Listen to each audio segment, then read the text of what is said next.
What's going on, guys, and welcome back to the Adventure Outpost. Another weekend has come and gone, and it is once again time to talk those sweet box office numbers. But quickly, before we dive into all that good stuff, as always, hit that subscribe button, smash that like icon, drop some comments down below, let me know what you went out and saw this weekend, and now we can dive into those sweet, juicy, good old morsels that we call the box office numbers. Now, the name of the game wasn't will Black Panther be able to hang on to the top spot. We all knew it was going to hang on to the top spot. The name of the game was seeing just how big of a drop-off it was in its second weekend.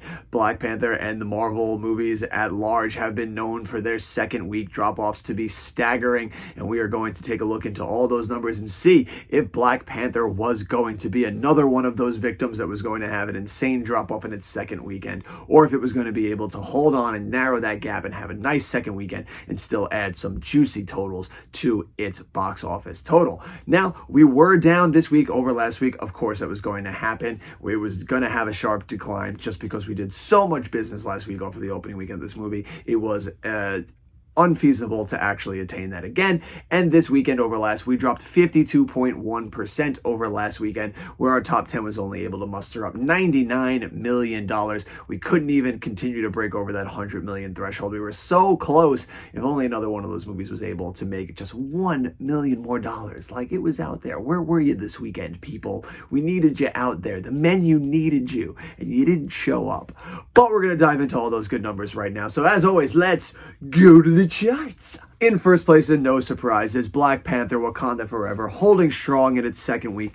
It drops doggy, a 62.9%. That is another big staggering drop off in the second weekend for Marvel films. That is a number that we are going to discuss later in the video when we look at some more of these charts here that we've made, just to see how staggering of a drop that 62.9% is in its second week. But it still manages to bring in a healthy $67 million to bring its total domestic haul to $287 million off of a $250 million budget. So at least domestically, if we're just looking at domestic numbers, still has a little bit of a ways if it's going to break even. It passed its initial budget, but God knows how much they spent on marketing for this movie. So if we're looking at just domestically, still has a little bit of a ways to go to start breaking even here on the domestic front, but I still think it's going to do it as we follow these weeks to weeks. This movie really doesn't have a lot of competition until Avatar comes out. Obviously, there's a lot of movies that are coming out now for this Thanksgiving Day weekend and this holiday weekend, but I don't think there's really anything that's going to come out that's really going to put a dent in any of Black Panther's numbers. It's still going to continue to make some money and build itself up there. But obviously, if we look at this whole thing worldwide, this movie is making a decent amount of money. We're going to get into that later when we go into the worldwide charts, but obviously this movie is very much on its way to being another success for the Marvel Cinematic Universe. In second place is one of our new movies for the weekend. It is The Menu, debuting with $9 million off of a $30 million budget. Not amazing. I was really hoping this movie was that. I was hoping over the weekend. I saw this movie on Thursday. I absolutely loved it. It is such a fun, inventive, original movie.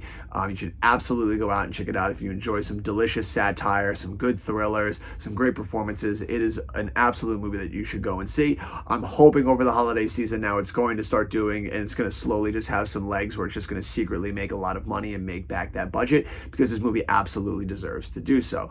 I was hoping over the weekend, I was saying to myself, if it makes anything into double digits over 10 mil, I would be happy. It just missed the mark.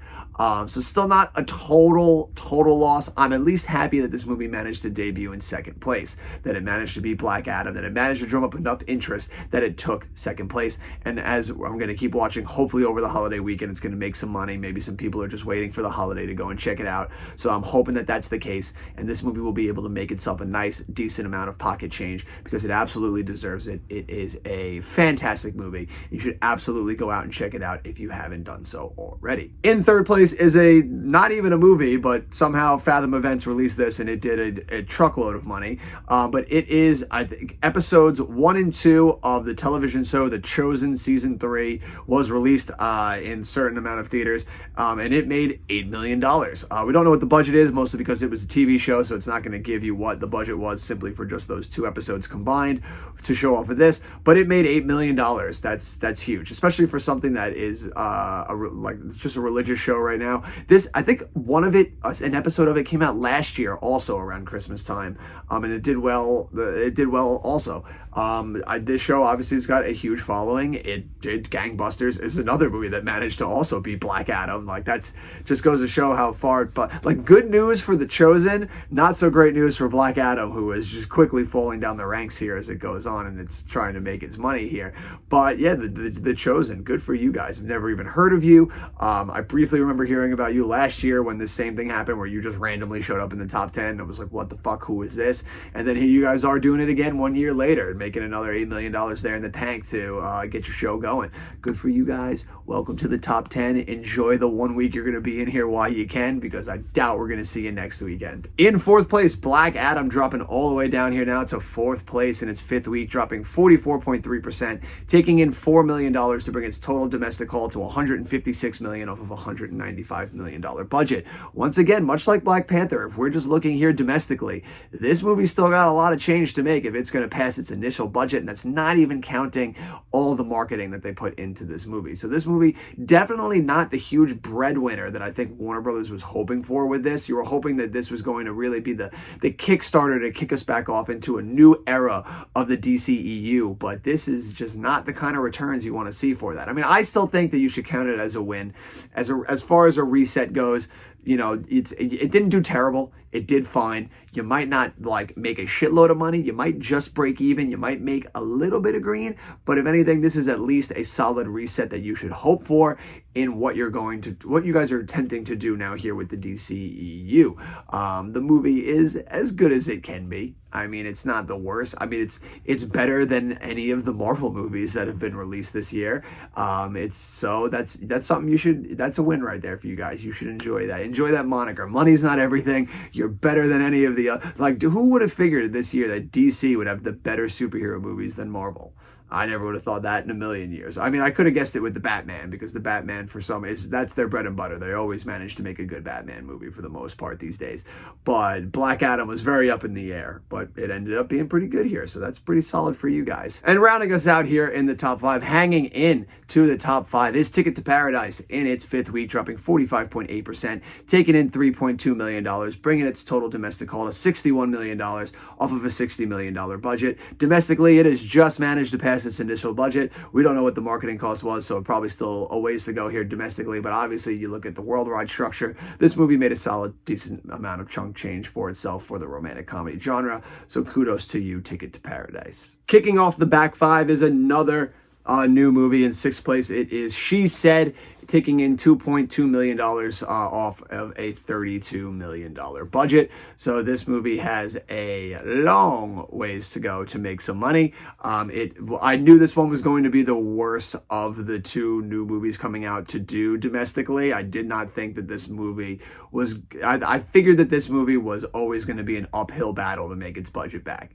I knew that from the get-go, just from seeing it, just from the subject matter, regardless of how good of a movie is. I just figured that this was going to turn off a lot of people, and I knew that a lot of people, wouldn't want to deal with the subject matter, probably don't want to hear anymore or watch a very dour movie about the Me Too and dealing with Harvey Weinstein and all that stuff. And then also, I wonder how many people are just don't trust in Hollywood to make a movie about something that Hollywood just let happen for 30 years. So I was like, it's a whole lot of cooks in the kitchen here for stuff that I knew that this movie, no matter how good it ended up being, was going to struggle at the box office, and it's showing here. We'll watch it over the holiday season, see if it's able to make any money here, see if as we go through, if it maybe quietly is able to start making some money there to at least try and recoup some of that budget. I haven't seen it yet. I do want to see it. I do think it looks pretty good. So hopefully I'm going to get to see it at some point this week. This whole week with the holiday season coming up, it's always tough because I work a lot of it because it's busy at one of the busier times here for us here in the theater industry. But also it's pretty much I just work and go and watch these movies. So I'm going to try and see as many of these movies as I can. Hopefully I'm going to get to this one at some point this week. It is on the lower end of the totem pole of all the holiday movies that I do want to see, but I am going to try and get around to it. In seventh place, Lyle Crocodile, hanging strong in its seventh week, dropping 40.6%, taking in $1.9 million to bring its total domestic haul to $43 million off of a $50 million budget. The movie, quietly all this time is making money. It's getting close to recouping its at least initial budget. Does it have enough to get there? That remains to be seen. It's falling out of more and more theaters as we go. My theater lost it. I'm sure plenty of more theaters are about to lose it now going into the holiday season because there's so many new movies coming out. So does it have that last little bit to at least recoup its initial budget? That remains to be seen. But of course, we will continue charting along here until it's out and we see if it was able to do that feat. In 8th place, though, still hanging in strong here, is Smile in its 8th week, dropping 50.8%, taking in $1.1 million. It is insane that so far after Halloween now that this movie still managed to take in over $1 million, bringing its total domestic haul to $104 million off of a $17 million budget. We've talked about this movie ad nauseum. It has made all the money for a horror movie. $104 million domestically off of a $17 million budget. That is stellar work right there. Kudos to you, Smile. You are absolutely fantastic. I can't wait for you to come out in physical media so we can own you. You were a great movie. I fucking loved you. Happy for you to have done this business. In number 9th place, we have Pray for the Devil, another horror movie still holding on strong here in the top 10. In its 4th week, drops 51.7%, takes in $935,000 to bring its total domestic haul to $18 million off of a $7 million budget. So this, another little horror movie that did its business. It's new. Make your money in the opening weekend. Make whatever you can for the next however long you can hang on to and get the fuck out of Dodge. And Pray for the Devil is absolutely doing that. $18 million off of a $7 million budget. That is a win in and of itself for those guys. So regardless of how much more money it makes before it finally bows out of this top 10, which will probably be next weekend, it did its job. And rounding out the top 10 in 10th place is The Banshees of Inisherin in its 5th week, dropping 57.4%, taking $703,000, bringing its total domestic haul to $7 million off of a $15 million budget. So still has a little bit, it's only about halfway, a little bit less than halfway there to recoup its initial budget. Does it have it in it? I don't think it's going to make it, but obviously we're going to keep charting here and following along. It's doing better than I ever thought it would end up doing in theaters, so that is a huge win in of itself. This was such a fantastic movie. I implore you guys, go check out these original movies. They are worth going out and seeing. Obviously, go check out your big budget stuff, your blockbusters, your tentpoles. They're just as much worth seeing as all these other ones. But don't forget about the little guys. They're also worth seeing. And The Banshees of Inisherin is one of the better ones to come out this year. It is loads of fun. It is hilarious. It is dark. It is just such a fun black comedy. Now, before we dive into all of our regular old charts that we always look at week to week, I wanted to look at some charts here to see just how insane the drop-off was for Black Panther in its 2nd week. Now, all of this is taken with a grain of salt, obviously. This is just stuff that's interesting to me to look at, but it doesn't really mean anything in the long run because obviously, regardless of how much it dropped in the 2nd weekend, Black Panther Wakanda Forever is going to be a success. It will go down in the books as a success. It's going to make a shitload of money. Nobody is doubting those credentials. I just like to take a look at this stuff because these numbers are interesting to me. It's just interesting to see how these things do over time and how all this stuff just like falls the way that it does. It's just interesting to me. But I'm not taking away anything from this movie by all the stuff that we're about to talk to. This movie is obviously a huge success. It's making a shitload of money. They should be absolutely proud of what they're doing. I just like to look at these numbers because they're interesting to me. And so the first chart that we're going to take a look at here is the biggest 2nd week drops for the MCU.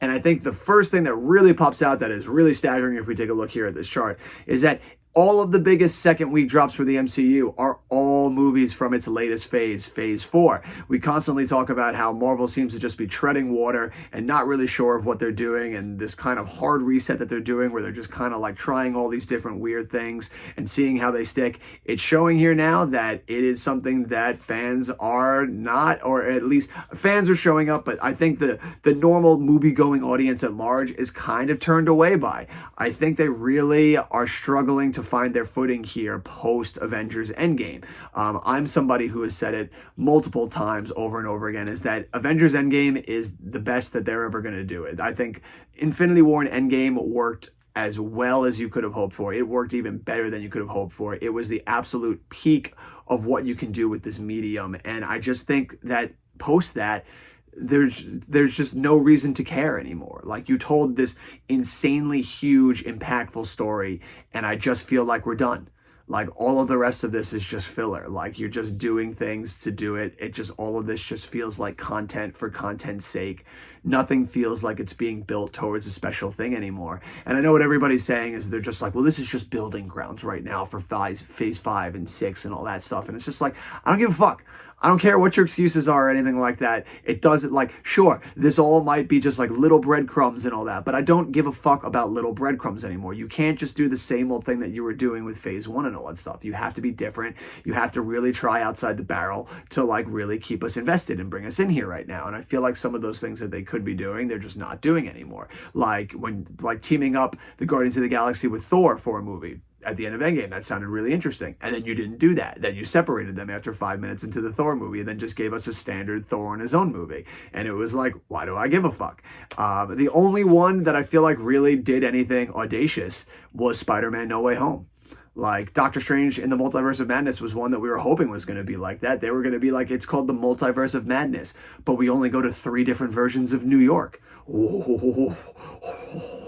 So phase 4 has obviously suffered hard, I think, creatively, or at least to fill some kind of a track work for where all of this is going. And I think it's reflecting in the box office here that we're seeing fans show up. The diehard Marvel fans are always going to show up.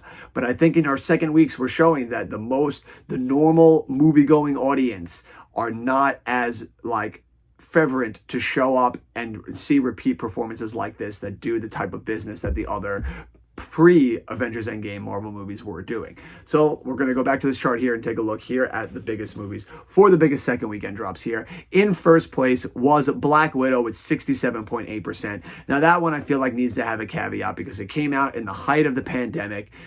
It was so many mitigating factors that really led to this movie just not doing as well as you would have hoped for, in that it had just a gargantuan drop off simply because you were doing day and date release.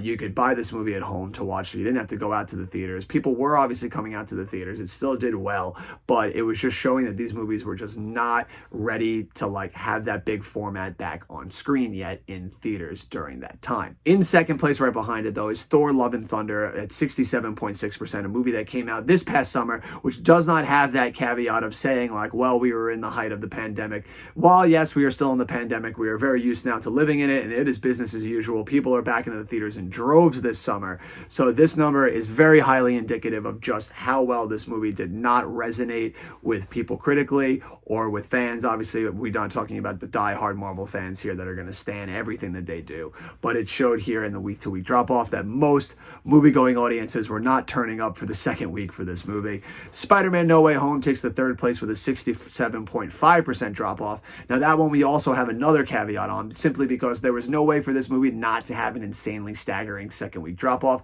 simply because it made so much fucking money in its opening weekend. It made such a substantial, gargantuan amount of money that it was simply not feasible to not have such a drop-off like this. So this one is par the course for Spider-Man, because even in its second week, this movie still made a filthy amount of money, but it was just unrealistic to make the amount of money that it made in the first weekend again. So this drop-off is probably the only drop-off that feels earned here in all of these ones, where it doesn't feel like it was like a huge drop-off audience-wise. This is the only one that has a reasoning for being this high. In fourth place, then you have Doctor Strange in the Multiverse of Madness with a flat 67% drop-off. And then right there in fifth place, Black Panther Wakanda Forever sits now with a 62.9% drop-off. And again, now that we're talking in here, that you've been listening, these movies still were very successful. This is just interesting numbers to look at here. So don't go like freaking out saying that like I'm calling these like not successes or anything. Obviously, I have the opinion that I feel like we're treading water here creatively, but these movies obviously are still successful. They're still making a lot of money. They're still doing business at the box office. I just think they still need to sit and take a look at these numbers and wondering what is it that they can tweak that would get these audiences back in the seats in the second week and maybe drop these percentages down into the 50s and 40s range where a lot of the other Marvel movies are currently sitting. And that brings us to one more chart that I want to take a look at before we get to our standard usual fare that we love to go into here in our box office numbers. And that is the average drops in gross for each phase of the Marvel Cinematic Universe. And we are strictly looking here in the second week drop-offs. So if we we take a look here at the chart, we have our 4 phases shown up right there with the movie that capped off the end of each phase. If you take a look at phase 1, if we average out all the 6 movies with their second week totals and their second week drop-offs, they had an average drop-off of 54.3% with an average gross of $48.3 million over the 6 films. We look at phase 2, it managed to jump up a little bit right there with its drop-off. It had an average drop-off of 57.2% with a total domestic haul averagely of 48.6 million gross off of 6 films. So right on the money there. They had just like a nice even kill there. Now, phase 3 drops a little bit right in between those, but it's insane how many more movies they released for phase 3. Phase 3 had a whopping 11 films, and its average drop-off in its second week was 55.2% with an average gross of $72.1 million. And then capping us off here in phase 4 was Wakanda Forever. Our average drop-off in its second week was a whopping 64.1% with a total domestic average haul of $49 million off of 7 films. Now, gross-wise, it still did about on par of phase 1 and phase 2. It did better grossing-wise. Obviously, that accounts for ticket prices are much higher than it was back in the day. We have a bit of the inflation here, but that's still like a nice even playing field. But where we see that huge steep incline is in its second week drop off. And it's showing just how hard it is now to keep these people in theaters from week to week after these movies drop. They are still huge tentpole movies where opening weekend, you got to be there. Everyone who's going to be anybody is going to be there and they're going to check it out. But you're having some hard issues right now getting people to either return to the theaters or even come to see it in the first place, because right there in its second week, it is struggling right now in phase 4 to get people into these seats. So I'm curious if the head honchos over at Marvel are taking a look at this, or I'm sure they're aware of it, because, you know, when you're in the business of making movies like that, you're following these numbers as much as any Joe Schmo is on the block. So obviously they're aware of stuff like this, and I'm wondering what tweaks they're making going into phase 5 and 6 and so on and so forth, to see if they have any new twists in the formula that they could throw in there that is going to get these asses into the seats for more weekends than just our opening weekend. Will Ant-Man and the Wasp and Quantumania, whatever the fuck it's called, that long-ass title, be able to break this cycle going into phase 5 now and be able to have those nice few legs where it does a few good weeks at the box office? Or is it going to continue the trajectory of phase 4? I don't know. It remains to be seen. I'm hoping you guys are able to figure it out, because obviously, you know, you guys, this is a huge moneymaker for you guys. Me, personally, we know I would love to see it crash and burn, simply because I'm tired of seeing superhero movies. I want to see new and different genres and more interesting things. I'm tired of watching the same superhero movie over and over again. Now, obviously, I don't want every movie to just crash and burn. I love movies. I love going to see the movies. I want the theater business to be thriving. I just would like a new genre to be the one that is reigning supreme right now, because superhero movies have just been running rampant for way too long right now for me, and I'm just tired of watching them. But it would still be interesting to watch and see what Ant-Man is able to do, if it's able to start getting us back onto the incline of the closer ones to phase 1, 2, and 3, where it had a nice level drop off of an average, or if it's going to continue that large trajectory of people that are just slowly starting to not give a fuck about these movies anymore. But now we get back to our regularly scheduled programming, and that is taking a look at our top 10 worldwide and top 10 domestically. We start here with the worldwide, and we have a nice shake up for once. We said it was going to happen last week, and we were goddamn right. Let's take a look at the chart here. Top Gun Maverick still holding strong in first place with $1.4 billion. Jurassic World right behind it with $1 billion. Doctor Strange in the Multiverse of Madness in third place with $955 million. Minions: The Rise of Gru at $937 million. The Batman with $770 million. Thor: Love and Thunder with $760 million. Watergate Bridge with $626 million. Now finally showing up here on the chart in its second week worldwide is Black Panther Wakanda Forever, already at $500 million, $546 million after 2 weeks in the box office. So this movie is well on its way to making it to that $1 billion mark. Will it have the goods to get there? It remains to be seen, but we will keep watching. Moon Man right behind it with $458 million, and Fantastic Beasts is now in the hot seat with $405 million, hanging on in 10th place. Sonic the Hedgehog bows out, knocked out of the top 10. It's been in there since February or April. When did it come out? I think it was April. That's right on Uncharted was the one we were talking about. That was February. The first Sonic came out in February. Sonic the Hedgehog 2, I believe, was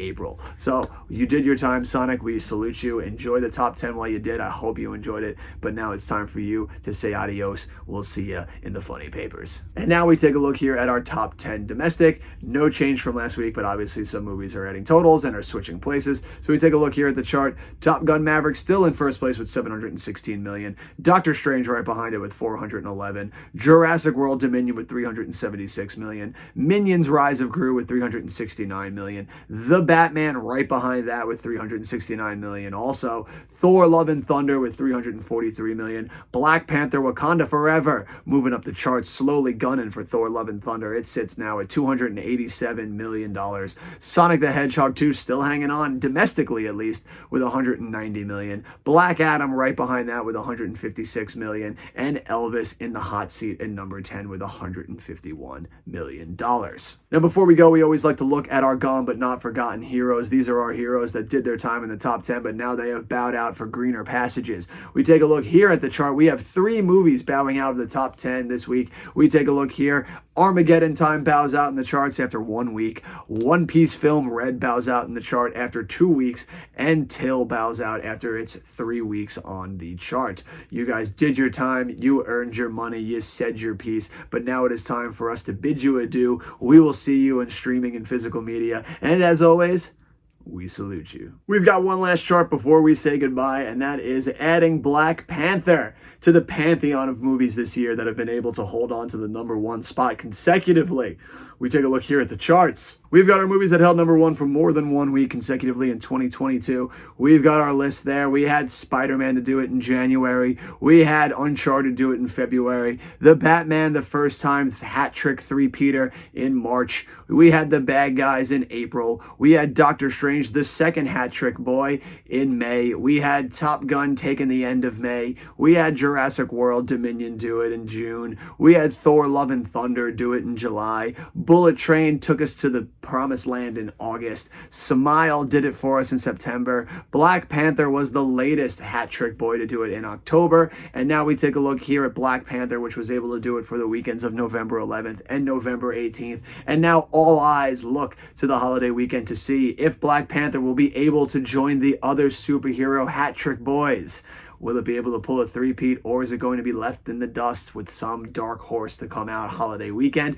Check here next weekend to find out that answer. And that'll do it for all of us here at the charts this weekend. It was another roller coaster ride of a weekend here. It is always fun to watch our second weekend MCU drop-offs. It's just always so interesting to see what movie is able to slowly bridge the gap, what movies just fall off the face of the planet, and all that other good stuff in between. It was a fun weekend here, and we are gearing up for one wild ride this weekend. We are going to be looking at a 5-day box office weekend next weekend. Obviously, we have new movies coming out this Wednesday. We're looking at Devotion, a Korean War film with Jonathan Majors and Glenn Powell. We've got the Disney animated feature Strange World coming out. The Fabelmans, Steven Spielberg's latest masterpiece, is opening up into a wide release. We have a plethora of movies that are going to be vying for box office control this weekend, and this is going to be one of the funnest weekends to watch for those box office totals. So make sure you check back here next weekend when we dive into all of the good stuff that happened over Thanksgiving weekend.